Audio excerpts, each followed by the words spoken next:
Thank you for listening to the Golden Hour Drip podcast with me, Logan Lee Miller. Enjoy the show. Welcome back to the Golden Hour Drip podcast. I'm your host, Logan Lee Miller. Happy Friday.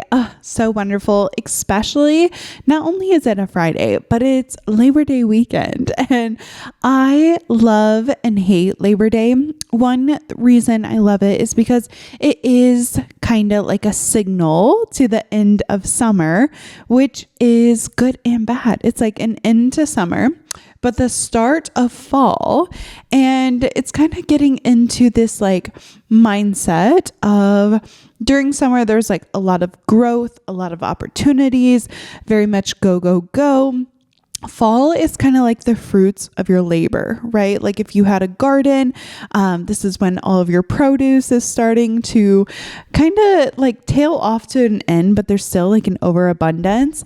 For if you live in like rural America where there's like farms and things, like this is when people start to take their corn out and start to begin harvest. And so I do love Labor Day in the aspect of that, where it's like, okay, the start of fall, but it is sad because it's the end of summer. Essentially, I know that the first day of fall is not until the end of September, but to me it's like Labor Day. Okay, like we are starting to get into the mindset of fall. And I also enjoy a long weekend, right? Like I love to have multiple days off. Thank you for Friday, or I'm sorry, thank you for Monday. I'm taking Friday off as well, but it's like, okay, amazing. Like we have time to spend with our families. We have time to reflect and just think about the past couple months of summer. And I'm really, really appreciative for the past season. I'm excited for the upcoming season. And with that, I'm starting to take a look at our plants outside, right? So my garden was like semi-successful this year. I started growing pumpkins about a month ago, and they are flourishing. So hopefully by October, November, I will have little pumpkins. And I was cleaning up some of like the space outside. So in front of my work window, I planted a bunch of zinnias this spring. And zinnia seeds are really, really easy to harvest. So last year with all of my blooms, I found my favorite flowers and I waited until they matured and I harvested the little seeds and I saved them over winter. So the spring, I had them sprinkled in and I saved a lot of seeds because I had a lot of blooms.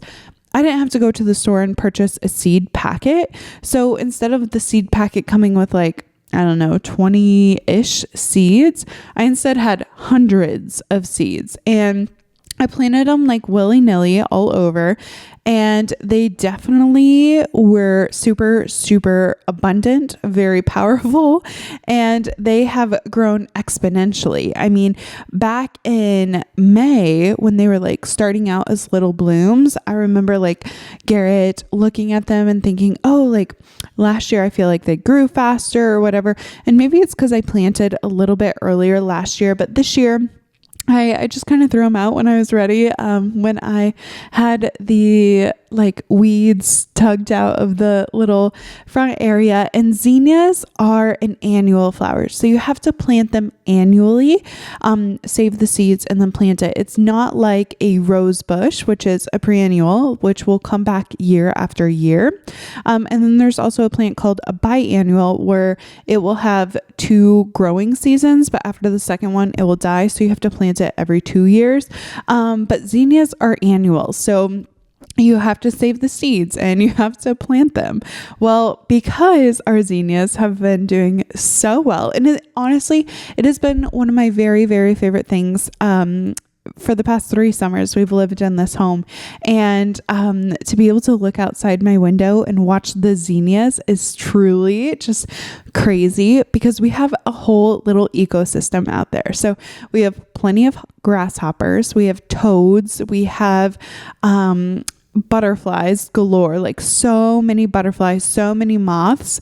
And this year I've seen the most variety with butterflies. So before there's like this brown and orange butterfly. I can't remember which variety or which species it is, but I see it quite often. This year I've seen the huge blue and black butterflies. I've seen monarch butterflies. I've seen so many different varieties, yellow butterflies, in all massive, like some really, really big butterflies. I've also noticed that when it rains, it like hatches these little white blue butterflies all over. And it's so crazy, like walking out into the grass, I'll see them like swarming, and it's like over 50 little butterflies just like running around. It's so fun. And earlier this like summer, I really hadn't seen any hummingbirds. Like I was kind of worried because I didn't have like blooms as early as last year with my zinnias. Maybe it's because I saved my seeds. Maybe it's because I didn't plant them soon enough. But I had like a fake plant on my shepherd's hook, and I saw a hummingbird try and thought it was a real bloom, and it wasn't. And I didn't have anything for them. Well, this past week, my zinnias, I've seen countless hummingbirds. And last year I would only see one every like once in a while. And then this past summer, I thought, oh gosh, like I'm not going to be able to see them because they're not coming. Maybe they just don't think that I have anything for them, which is really, really sad. I love hummingbirds with all of my heart. And this past week, I kid you not, multiple days in a row, I saw hummingbirds all day long. It was so much fun. Different. I knew that they were different hummingbirds. Some had like vibrant greens, which is the males. Some of them were like a more muted tone. And I could tell like, all right, like this is a family of hummingbirds that have came, and it was really, really exciting. And I was so happy, which makes this part even more sad, because it is getting to the end of the season, and the abundance of zinnias is so crazy, right? Like they are so big and bountiful that they are starting to overtake our sidewalk. They are growing big and bold and beautiful. And with zinnias, they almost get too heavy for their stalk. And with like high winds or rain, it will quite literally just like knock them down. And last year we had a really, really bad storm near the end of summer. And I felt like we still had like a month left of like the zinnias doing well. It would have still been like a good growing season. And the winds were so powerful that it literally laid them all down, and I had to pull them out earlier than I wanted last year. So I am starting to see the blooms get really heavy and start to like fall down. And with zinnias, they're like cut and come again. So you can cut them and they'll come again, and they will like sprout off the cut stem. So I haven't cut them for like the last month or so. I've just been busy and kind of like caught up with other things. But since I had the intention of preparing for Labor Day, preparing the home, maybe our clothes, swapping them out, cleaning up the outside, just like doing those little things to prepare before fall, before it gets too cold, before I get caught up in the holidays or the hustle and the bustle of everything else. I know that I have a little bit of space right now to take care of these things, to do a little effort and just get it taken care of. So this morning I woke up like my body woke me up kind of early. I don't know if it was like the dreams I was having or what, but I woke up a little bit earlier than I usually wake up, and I went to the kitchen, I made some coffee, and I decided that I was pretty good on my to-do list, like inside the home. And I was like, you know what? I need to look at the zinnias. I need to take a little bit of time to tend to them because they are so big. They're starting to fall over. They're also starting to come up on our sidewalk where they're taking like 3/4 of our sidewalk, just kind of like falling over. They're chasing the sunlight. Like that's where they get the most sunlight. And so I got my little hedge trimmers. I don't have any I need like a better garden shear from like a handheld. These are like the big garden shears that I use like outside, like to trim away the forest, right? Hey, I hope that you're enjoying today's podcast episode. Just a quick interruption to let you know that the Golden Hour Drip podcast has a monthly newsletter. You'll find podcast updates, upcoming events and information, and bonus content. If you haven't already, click the link in the show notes and join today. Now, back to the show. From our grass, and I sat out there and I just kind of like pretended it was a haircut, right? Like I was just cutting a couple inches off, but in this case it was whatever was on the sidewalk was getting cut off, and I ended up having a huge pile of blooms, like massive pile. And I sat there and I watched the sun come up, and I had my scissors and 2 vases. I started to just like cut the blooms, and if it was a good flower, like if it was still had lots of life, I cut it and I put it into the vase. If it was more on the end of its cycle, and zinnias will sprout like multiple different stems on one plant. So some of the flowers were in different stages. Some of the flowers were still going to be able to stay in my home as a cut flower, and others had matured and they started to like dry up. And you want the flower head to dry up to then pick the seeds out. So the blooms that I loved, like I could tell from the bloom on top, like a vibrant bloom that's in its peak. I could tell like by what I had cut off, if this was a seed that I wanted to save, or if it was something that, the orange ones aren't exactly my favorite. So I only tried to keep like a couple orange ones to help the variety. But last year I had so many orange blooms and they're not my favorite. I love like a peach bloom or a pink one or a purple. Like there's so many other colors that I like a little bit more. So I tried to just like keep the orange in there a little bit. Red is also another color that I think is so beautiful, but I don't want too many reds. And so I was kind of picking and choosing which blooms I was going to keep for seeds, which blooms were okay to keep in a pot. And then some of the blooms were completely wilted, or they were still like a bud and they hadn't budded out, or it was the stalk. And I put that in a pile. And then once I was done sorting the blooms, I took the pile, threw it in the ditch so it could decompose. I took my good flowers inside, and I, saved the rest of the heads in my little like gardening bucket because they still need time to dry. It was a little damp this morning. It kind of rained a little bit last night. So I know that those are going to need time to process. But as I was sitting outside, drinking my coffee and watching the sunrise, I didn't realize how much time had passed. And by the time I came inside, I realized that I had been outside for over an hour, just like trimming and taking care of the sidewalk, taking care of my plants. And on one hand, it was really, really good because I was away from my phone. I was outside. I was totally present, and also caught up in my thoughts, right?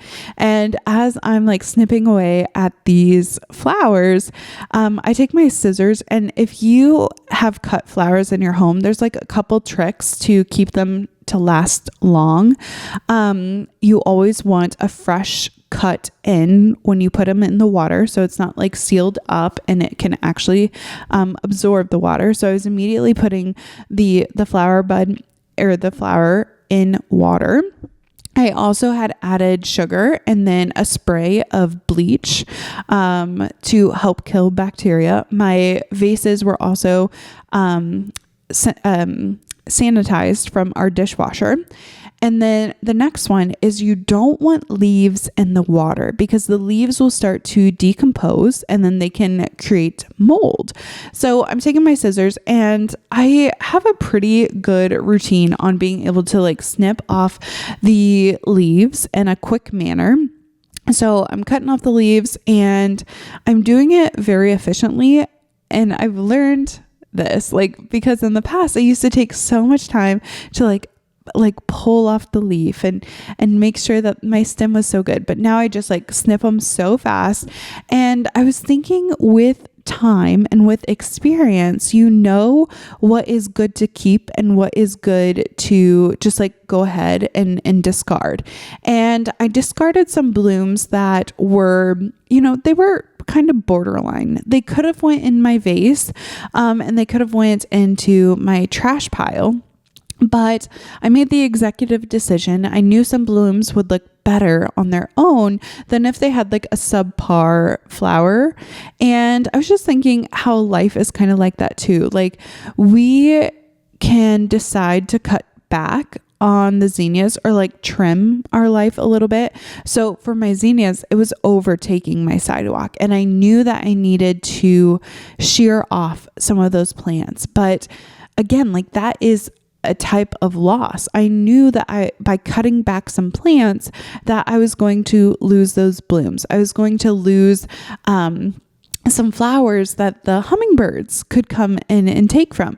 But I knew that the sidewalk was getting a little hard to walk on, and I knew that if I cut the flowers back, that they would bloom again. They would come back again. But it's taking the time to evaluate what's in our life and evaluate what is serving us and what is not serving us. And so, as with life, there's going to be all sorts of seasons. There's going to be spring when you're putting the plants in the ground or putting the seeds in the ground. And then summer where you're watering and you're constantly out there and you're working on it and you're hoping that they take off. You're hoping that they become a mature plant. And then comes fall and you have your harvest, right? Like, I'm saving the heads of my zinnias. I'm making sure that I have seeds for next year. And then winter is kind of like your planting period. You're not planting outside. And you might be looking at it from a retrospective point of view where you think, oh, like, my zinnias did really, really good in the front yard, but can I experiment with a different flower up front? Should I try a different variety? Should I plant a bush? Should I plant the zinnias like on the backside of our property because they get so big? And being able to think about how you're going to spend your spring. And like, it might not just, again, like, I know I'm talking about my zinnias, but it's deeper than your zinnias. It's every single part of your life. So as you go into your Labor Day and you're thinking, oh gosh, like, it's a passing of a season and we can't believe that August is already over and we're going into September. I think with every changing season, it's a great opportunity to reevaluate and see what is no longer serving you and what you could be trimming off of your life so that you can focus on energy in other places. Because when I trim off the plants or the flowers that aren't my favorite, like the orange ones, it gives the opportunity and it redistributes the nutrients for the flowers I do like, for the pinks, for the purples, for the little peach ones or the light colored ones. Like, there are so many other plants I would rather have grow. And same goes for your life. We only have so many resources. We only have so much time.